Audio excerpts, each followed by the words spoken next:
من الشیطان الرجیم بسم اللہ الرحمن الرحیم اللہم صلی وسلم وبارک علی سیدنا و نبینا و شفیعنا و مولانا محمد و آلہ و صحبہ اجمعین الی یوم الدین۔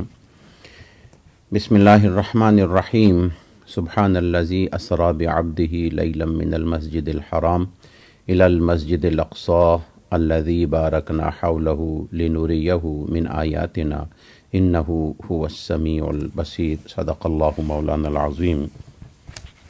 محترم خواتین و حضرات،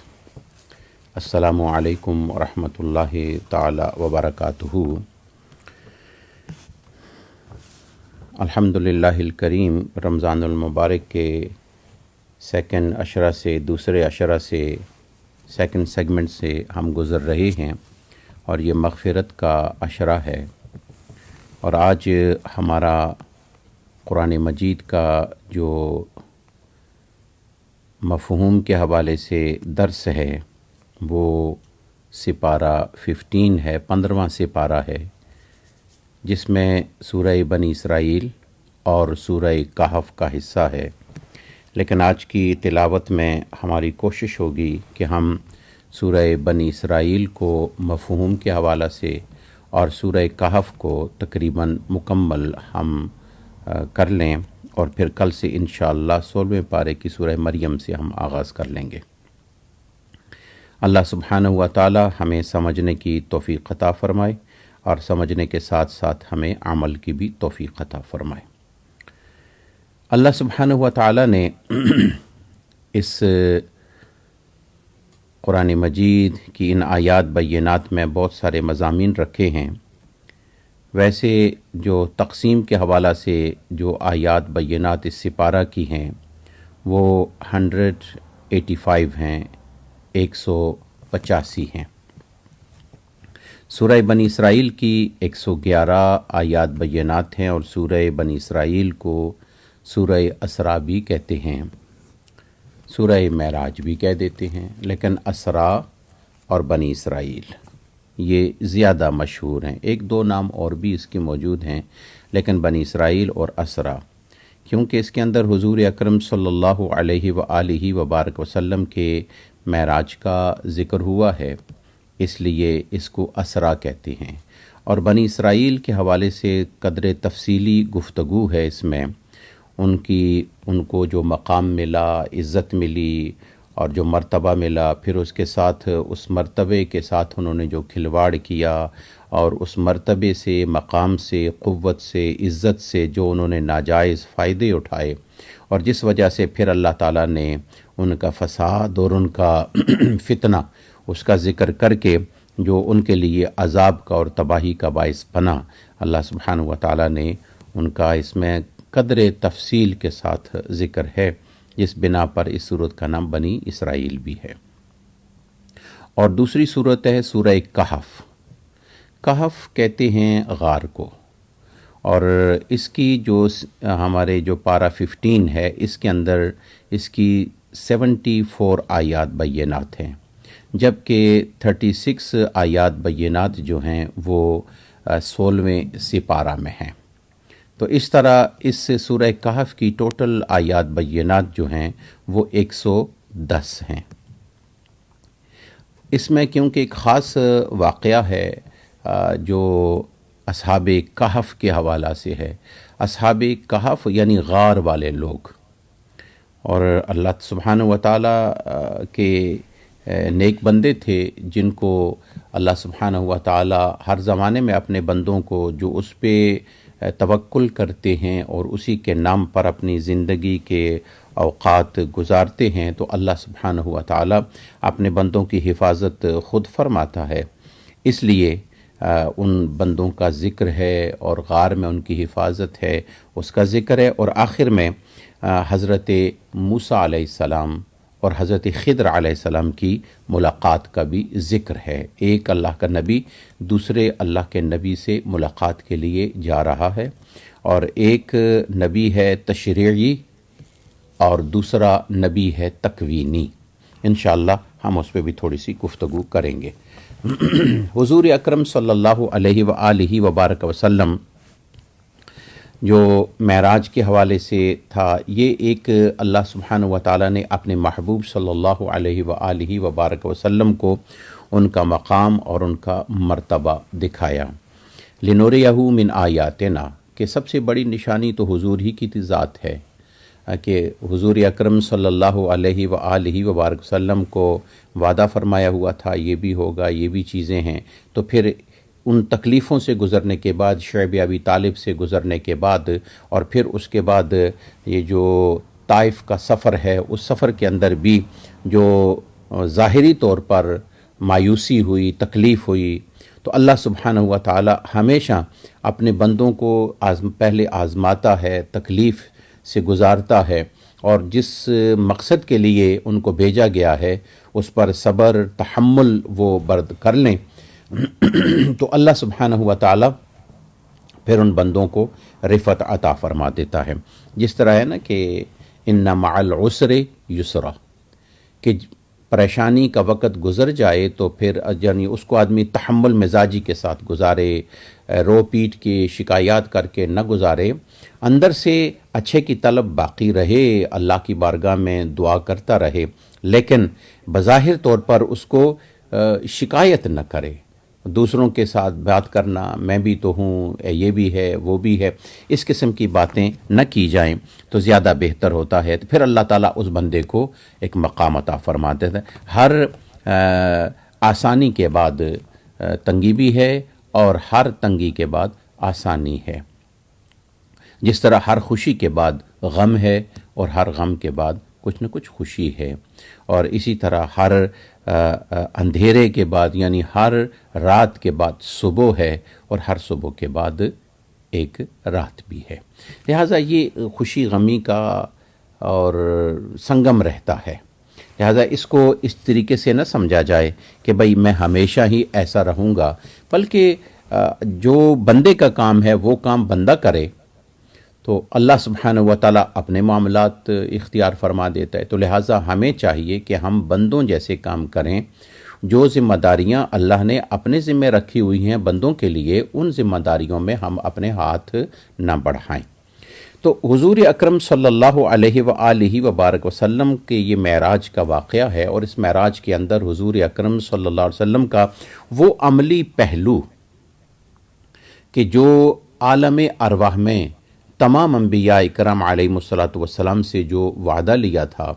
کہ جیسے کہ ہمارے پچھلے سپاروں میں وہ درس گزر چکا ہے، وَإِذْ أَخَذَ اللَّهُ مِيثَاقَ النَّبِيِّينَ لَمَا آتَيْتُكُم مِّن كِتَابٍ وَحِكْمَةٍ ثُمَّ جَاءَكُمْ رَسُولٌ، کہ نبیوں سے وعدہ لیا کہ جب میرا نبی آ جائے گا تو اس نبی پر لَتُؤْمِنُنَّ بِهِ وَلَتَنصُرُنَّ، اور اس پر ایمان لے کے آنا ہے۔ تو اس حوالے سے اب نبیوں نے ایمان بھی لے آئے، نبی ایمان بھی لے کے آ گئے، اور نبی جتنے بھی انبیاء تھے ان کا علماء اکرام نے یہ لکھا ہے کہ ان کا کلمہ بذات خود یہ تھا، لا الہ الا اللہ محمد الرسول اللہ۔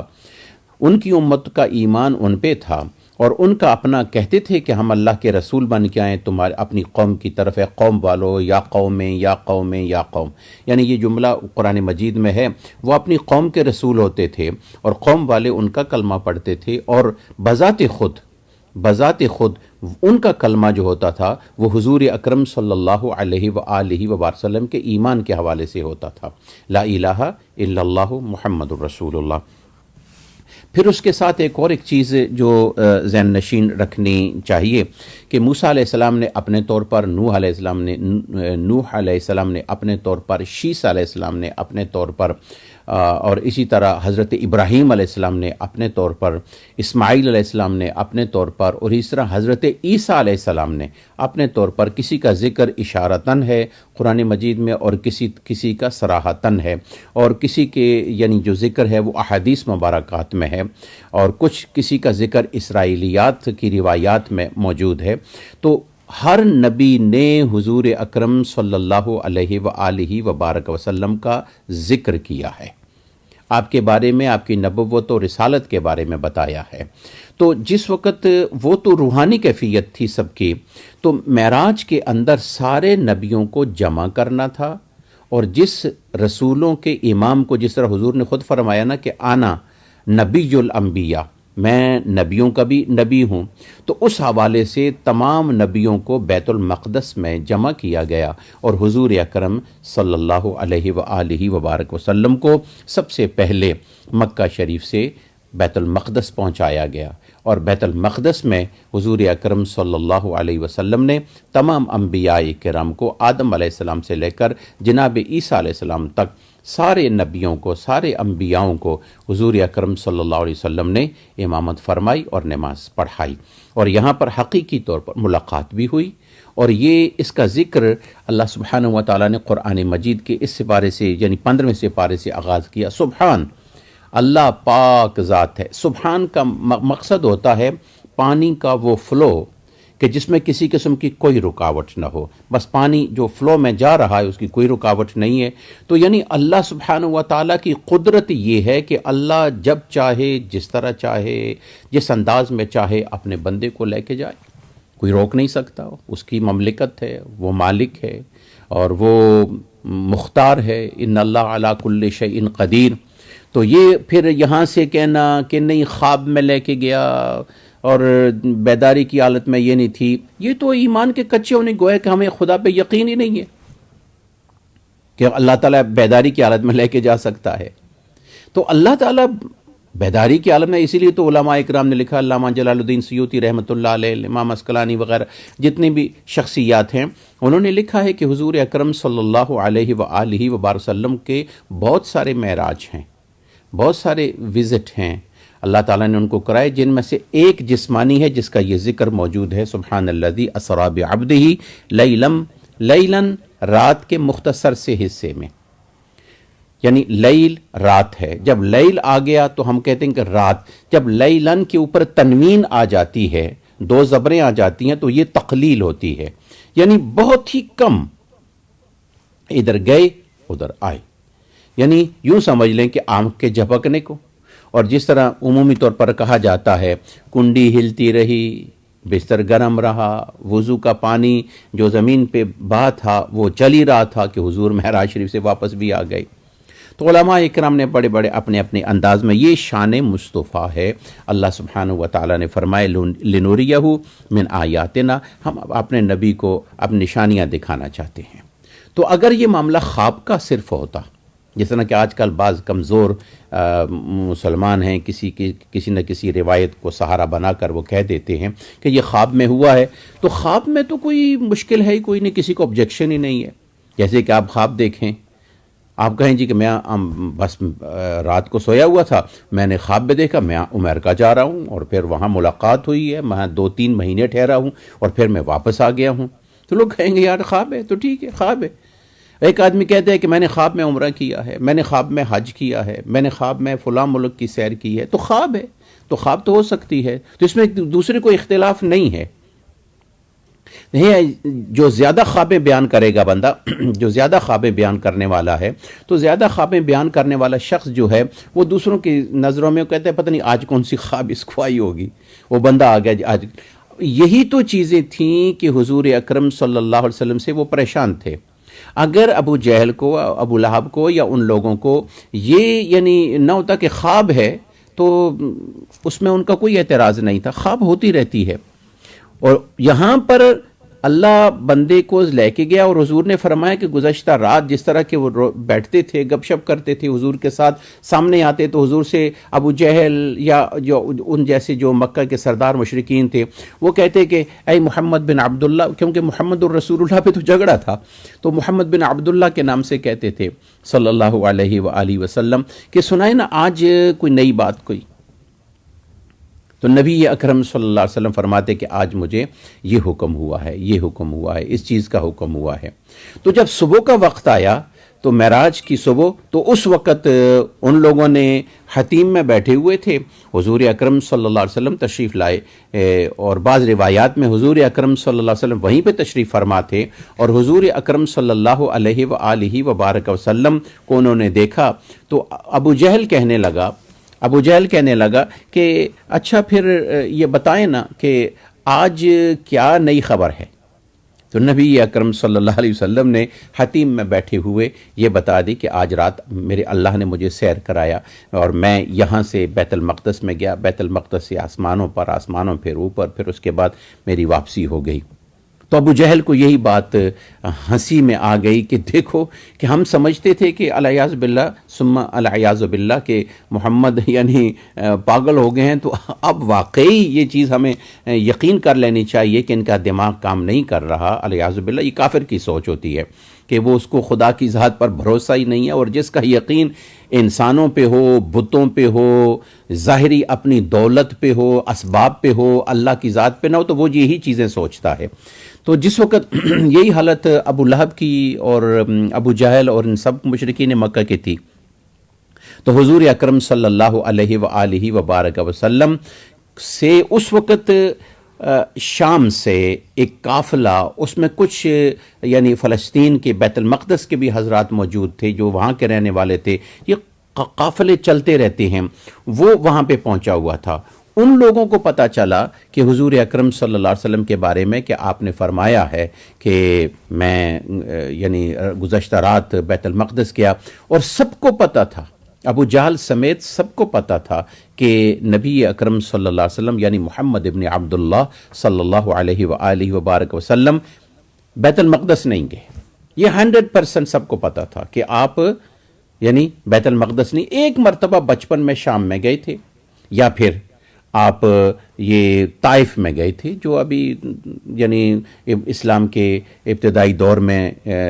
شعب ابی طالب کے بعد جو آپ وہاں پہ تشریف لے گئے تھے، کہ جس وقت سیدہ خدیجہ الکبریٰ رضی اللہ تعالی عنہا اور سیدنا ابو طالب جو تھے وہ وفات پا گئے، دنیا سے رحلت کر گئے، تو حضور اکرم صلی اللہ علیہ وسلم کو یعنی نکلنا پڑا، تکالیف زیادہ ہو گئی تھیں۔ تو یہ ابو لہب اور ابو جہل ان سب کو پتا تھا کہ یہ گئے نہیں ہیں، تو چلے پھر ان سے سوال کرواتے ہیں۔ وہ لوگ تلاش کیے گئے کہ جو بیت المقدس کو اچھی طرح جانتے ہوں، ان سے کہا گیا کہ آئیں، آ کر سوال کریں ان سے۔ حضور اکرم صلی اللہ علیہ وسلم سے سوال کیا گیا، اور حضور اکرم صلی اللہ علیہ وآلہ وبارک وسلم نے اللہ کی بارگاہ میں عرض کی، الہی مجھے تو لے کے گیا تھا، اور میں تو اپنی مرضی سے گیا ہی نہیں، تو نے مجھے سیر کرائی، جس طرح سبحان الذی اسریٰ بعبدہ، اللہ نے سیر کرائی اپنے خاص بندے کو رات کے مختصر سے حصے میں، من المسجد الحرام الی المسجد الاقصی، from here to there, from this mosque to that mosque, یعنی یہاں سے اس مسجد تک یہ جو وزٹ کرایا۔ تو اس حوالے سے الہ العالمین، اب مجھے تو جو جبریل امین میرے ساتھ فرشتے تھے وہ جو جہاں لے کے جا رہے تھے میں تو وہیں لے کے جا رہا تھا، اب یہ کیا سوال کریں گے؟ اللہ سبحانہ و تعالیٰ نے ارشاد فرمایا، میرے محبوب اطمینان رکھو۔ جس وقت کہ وہ لوگ جن کو دروازوں کا پتہ تھا، ان کے کلرز کا پتہ تھا، ان کے آرچز جو تھے ان کا پتہ تھا، اور ان کے اوپر جو تحریر لکھی ہوئی تھی ان کا پتہ تھا، ان کے اوپر جو آرٹس بنے ہوئے تھے اس کے بارے میں وہ جانتے تھے، ان کے دروازوں کے بارے میں وہ جانتے تھے، ان کی یعنی اونچائی اور چوڑائی ان کی کتنی تھی وہ جانتے تھے، اس وقت انہوں نے پھر یہ سوال کر لیا۔ تو حضور اکرم صلی اللہ علیہ وسلم سے وہ سوال کرتے جاتے۔ حضور اکرم صلی اللہ علیہ وآلہ وسلم حتیم میں بیٹھے ہوئے ہیں، اور اللہ سبحانہ و تعالیٰ وہ حصہ بیت المقدس کا حضور کے سامنے کروا دیتا، یعنی وہ بیت المقدس بالکل سامنے آ جاتا، وہ حصہ، وہ دروازہ جس کے بارے میں سوال ہوتا تھا۔ تو نبی اکرم صلی اللہ علیہ وسلم ان کو بھی دیکھ رہی ہیں، یعنی جو سائل ہے، سوال کرنے والا ہے، یا معترض ہے جو اعتراض کرنے والا ہے، یا جو طلب رکھنے والا ہے، کوسچنر ہے، جو اس نے سوال کیا ہے، اس حوالے سے حضور اس کو بھی دیکھ رہے ہیں، اور حضور کے سامنے وہ چیز بھی لائی جا رہی ہے جس کے بارے میں تو حضور اس چیز کو دیکھ کر جواب دے رہے ہیں۔ اب یہ چیز ہوتی ہے کہ اللہ کا نبی یا وہ اللہ کا بندہ ینظر بنور اللہ، جو اللہ کے نور کے ساتھ دیکھتا ہے، تو یہ اس کا دیکھنا اور دوسروں کا دیکھنا برابر نہیں ہو سکتا۔ اب بیت المقدس وہاں سے اٹھ کے ادھر نہیں آیا، حضور یہاں سے اٹھ کے اس سوال جواب کے موقع میں ادھر نہیں گئے۔ میرا اللہ چاہے جس کو حجابات کھول دے، جب حجاب کھول دیتا ہے تو پھر دور اور قریب کا معاملہ ختم ہو جاتا ہے۔ ینظر بنور اللہ، جب ایک عام مومن بندہ جب نوافل کے ذریعہ سے اللہ کا قرب اختیار کرے تو اللہ اس کی آنکھوں کا نور بن جاتا ہے، اور اللہ تعالیٰ اس کی زبان کا نور بن جاتا ہے، اس کے کانوں کا نور، وہ دور کی آواز کو سن لیتا ہے، دور تک وہ دیکھ سکتا ہے، دور تک اپنی آواز کو پہنچا سکتا ہے، قدم اٹھائے تو زمین اس کے لیے سکیڑ دی جاتی ہے، کسی کی مدد کرنا چاہے تو سینکڑوں میل دور جو ہے وہ اپنا ہاتھ بلند کرتا ہے، ارادہ کرتا ہے تو اللہ اس کے ہاتھ کی قوت کو مدد کے لیے دوسروں تک پہنچا دیتا ہے۔ تو جب یہ سارا سلسلہ، تو یہ تو اسی سورہ بنی اسرائیل سے یہ ثابت ہے۔ اللہ جب اپنے بندوں کو چاہے تو یہ کر سکتا ہے، بندے کی کوئی مرضی نہیں ہے، یہ ذہن میں ضرور رکھیں۔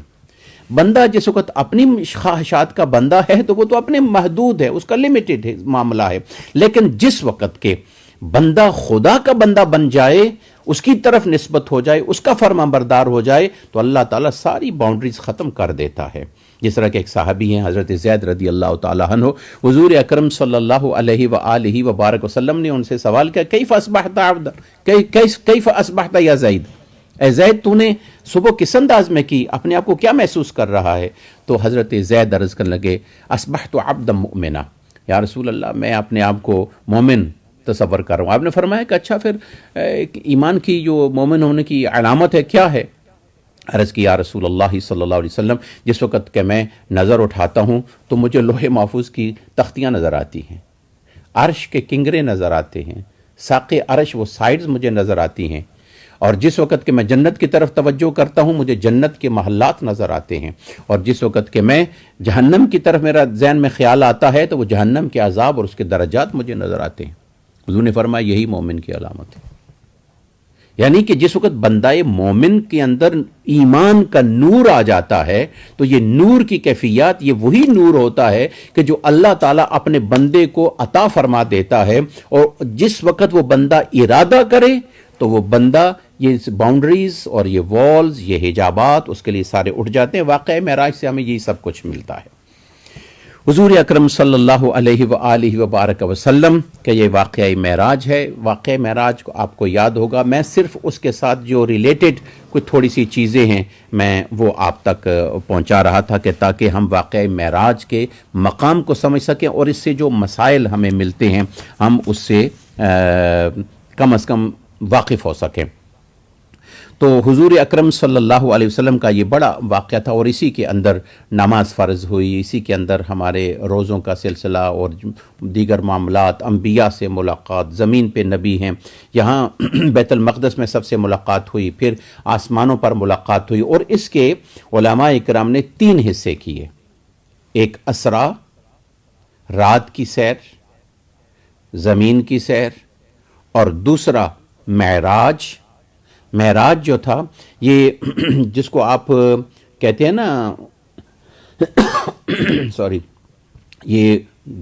گولڈن ٹیمپل جو ہے نا، یعنی گولڈ راک جو ہے، یا وہ جو سنہری گنبد ہے، وہ جو سنہری گنبد ہے بیت المقدس کا، اس کے اندر ایک بہت بڑی چٹان ہے، وہ چٹان کے اوپر بنا ہوا ہے، وہ معراج شریف والی جگہ ہے۔ وہاں سے حضور اکرم صلی اللہ علیہ وسلم آسمانوں پہ تشریف لے گئے۔ تو معراج کا معنی ہوتا ہے سیڑھی۔ تو حضور اکرم صلی اللہ علیہ وسلم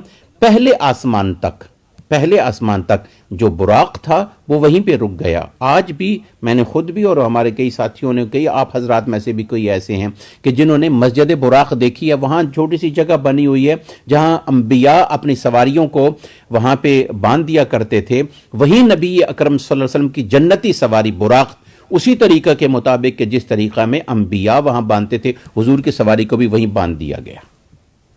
تاکہ انبیاء کا وہ طریقہ جو ہے وہ مسجد براق کر کے مشہور ہو گئی ہے۔ وہاں پہ ایک جگہ موجود ہے کہ جہاں حضور کی سواری، حالانکہ براق کو باندھنے کی ضرورت نہیں تھی، وہ تو جنتی ایک سواری تھی، وہ نافرمان جنت کے اندر تو نافرمانی ہو ہی نہیں سکتی، لیکن پھر بھی ایک طریقہ تھا مسنون، ایک سنت چلی آ رہی تھی، لہذا اس سنت کو زمین کے اسباب کے تحت پورا کیا گیا۔ اور پھر اس کے بعد وہیں سے معراج شروع ہوئی۔ جب وہیں سے معراج کہتے ہیں سیڑھی کو، حضور اکرم صلی اللہ علیہ وسلم اس سیڑھی پر تشریف فرما ہوئے، کھڑے ہوئے، اور دائیں اور بائیں اور سامنے اور سائیڈوں پر فرشتے 70 ہزار فرشتے حضور کے ساتھ اس طرح سفر کر رہے ہیں، اور وہ سیڑھی بذات خود پہلے آسمان تک، پھر اس کے بعد فرشتوں کے پروں پر، اور پھر اس کے بعد